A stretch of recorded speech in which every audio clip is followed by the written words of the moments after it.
سماج کو سدھارنا ہے۔ پہلے اپنے آپ کو بچاؤ، اپنے پریوار کو بچاؤ۔ جب ہر آدمی اپنے آپ کو بچائے گا، اپنے پریوار کو بچائے گا، پورے سماج کی اصلاح ہو جائے گی، پورا سماج سدھر جائے گا میرے پیارے ساتھی۔ عبداللہ بن مسعود کو دیکھو، رات میں تہجد کی نماز پڑھ رہے ہیں، اور تہجد کی نماز پڑھتے ہوئے وہ قرآن کا 15واں پارہ پڑھ رہے ہیں، سورہ کہف کی آیتیں ان کی زبان پر جاری ہیں۔ مجھے نہیں پتا کلیا چک والوں اور سلطان گنج والوں آپ جمعہ کے دن سورہ کہف پڑھتے ہو نہیں پڑھتے ہو، لیکن نہیں پڑھتے ہو تو اللہ کے واسطے پڑھا کرو۔ میری ماں بہنوں، آپ سے بھی کہنا چاہتا ہوں، جمعہ کے دن جتنے بھی کام ہوں، بہت سارے کام ہماری مائیں بہنیں پورے ہفتے میں نہیں کرتی ہیں، جمعہ کے دن کرتی ہیں۔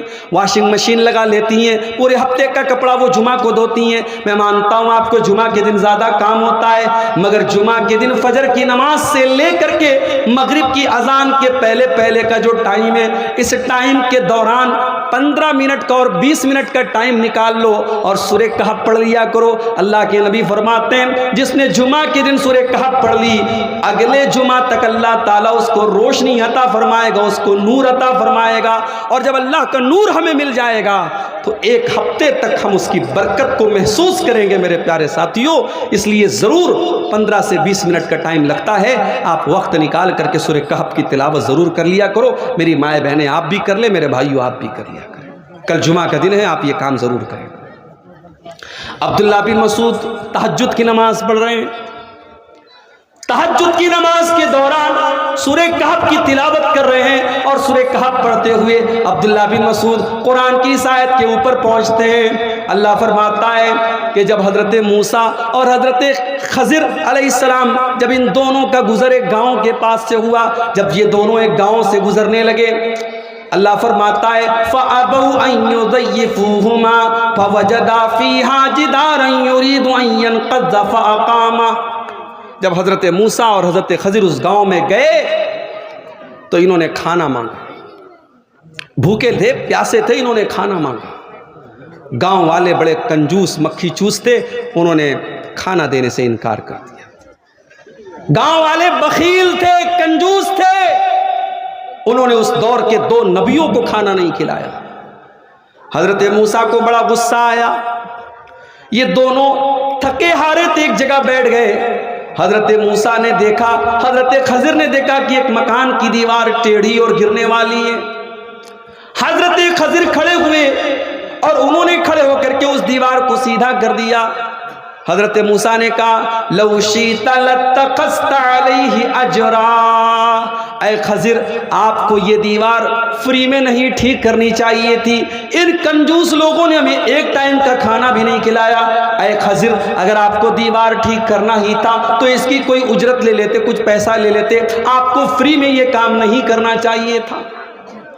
حضرت خضر نے جواب دیا وَأَمَّا الْجِدَارُ فَكَانَ لِغُلَامَيْنِ يَتِيمَيْنِ فِي الْمَدِينَةِ وَكَانَ تَحْتَهُ كَنْزٌ لَهُمَا وَكَانَ أَبُوهُمَا صَالِحًا۔ اے موسیٰ وہ دیوار 2 یتیم بچوں کے مکان کی دیوار ہے، اور اے موسیٰ اس مکان کے دیوار کے نیچے ان کے باپ نے مرنے کے پہلے خزانہ چھپایا ہوا تھا، اگر دیوار گر جاتی خزانہ سامنے آ جاتا اور خزانہ گاؤں کے لوگ لوٹ کے لے کے چلے جاتے۔ اے موسیٰ اللہ تعالیٰ نے مجھے یہ حکم دیا کہ ان بچوں کا خزانہ اگر گاؤں والے لوٹ لیں گے بچوں کے ساتھ بڑی ناانصافی ہو جائے گی، اللہ نے مجھے حکم دیا کہ میں دیوار کو سیدھا کر دوں تاکہ کل جب وہ بچے جوان ہو جائیں تو اپنے باپ کا خزانہ حاصل کر لیں۔ اب یہاں پہ جو بات پوائنٹ کی ہے میرے بھائی بڑے غور سے سنیے گا، یہاں جو پوائنٹ کی بات ہے وہ کیا ہے؟ وَكَانَ أَبُوهُمَا صَالِحًا، ان دونوں یتیم بچوں کا باپ ایک نیک انسان تھا۔ باپ جب نیک تھا تو اللہ تعالیٰ نے نیک باپ کا خزانہ ڈوبنے نہ دیا، نیک باپ کے بچوں کو اس کے خزانے سے محروم نہ کیا۔ عبداللہ بن مسعود جب قرآن کی اس آیت پر پہنچے وَكَانَ أَبُوهُمَا صَالِحًا، ان بچوں کا باپ ایک نیک انسان تھا۔ اس آیت کو پڑھ کر کے عبداللہ بن مسعود رونے لگے، ان کی آنکھوں سے آنسو بہنے لگے۔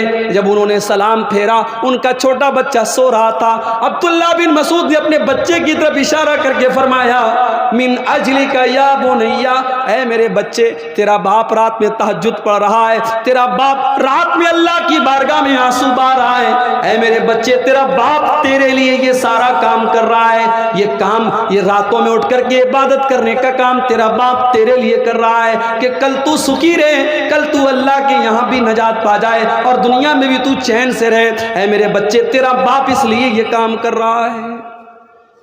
آج ہم اور آپ اپنے پریوار سے بڑی محبت کرتے ہیں۔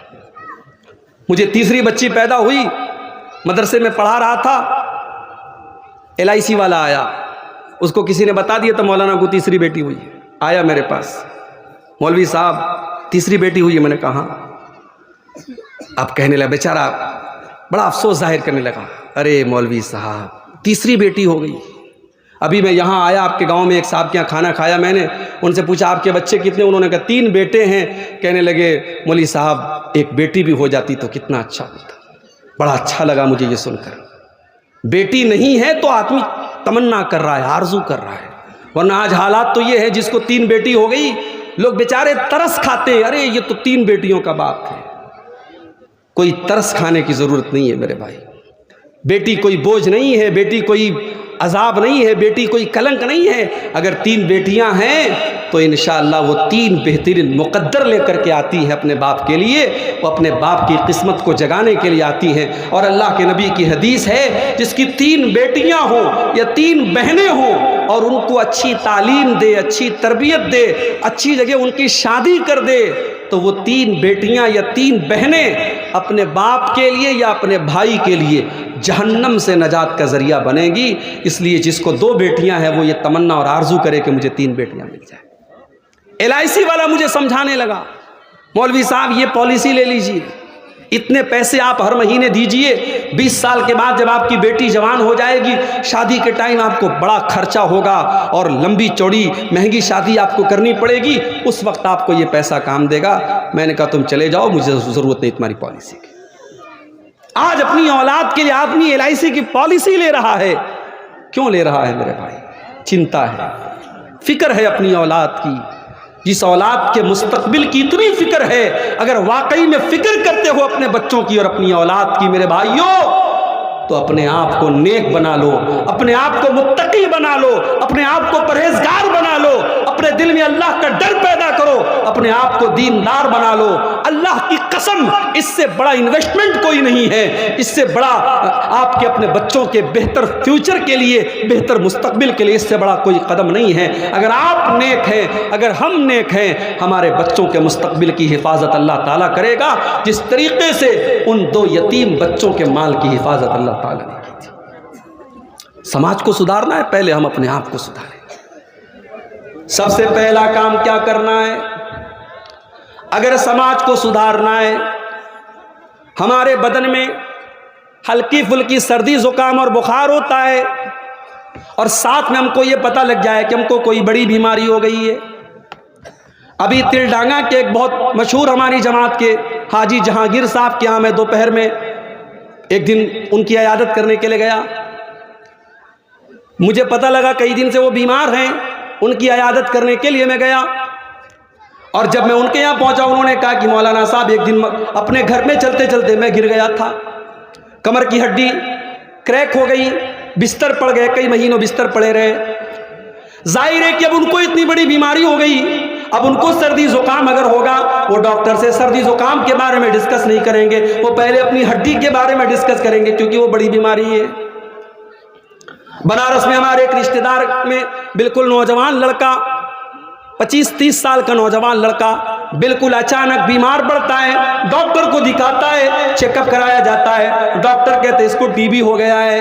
کل تک جو نوجوان چلتا پھرتا نوجوان تھا، آج بستر پڑا ہوا ہے، سوکھ کے لکڑی ہو چکا ہے، سوکھ کے کانٹا ہو چکا ہے، ایک بڑی خطرناک بیماری TB نام کی اس کو پکڑ چکی ہے۔ بنارسی میں میرا جاننے والا ایک نوجوان لڑکا بلڈ کینسر کا مریض ہوتا ہے، 1 مہینہ 1.5 مہینہ ہاسپٹل میں ایڈمٹ رہتا ہے، پھر اللہ کو پیارا ہو جاتا ہے، انتقال ہو جاتا ہے اس بچے کا۔ میرے پیارے بھائیوں، میری پیاری ماں بہنوں، ہمیں بڑی بیماری ہوتی ہے، ہم پہلے اس کا علاج کراتے ہیں، ہم چھوٹی چھوٹی بیماریوں کو بعد میں دیکھتے ہیں۔ سماج کی اگر اصلاح کرنی ہے، سماج کو سدھارنا ہے، سماج کا سب سے بڑی بیماری کیا ہے؟ سماج کا سب سے بڑا پاپ کیا ہے؟ سماج کا سب سے بڑا گناہ کیا ہے؟ سماج کا سب سے بڑا گناہ اللہ کے ساتھ شرک کرنا ہے۔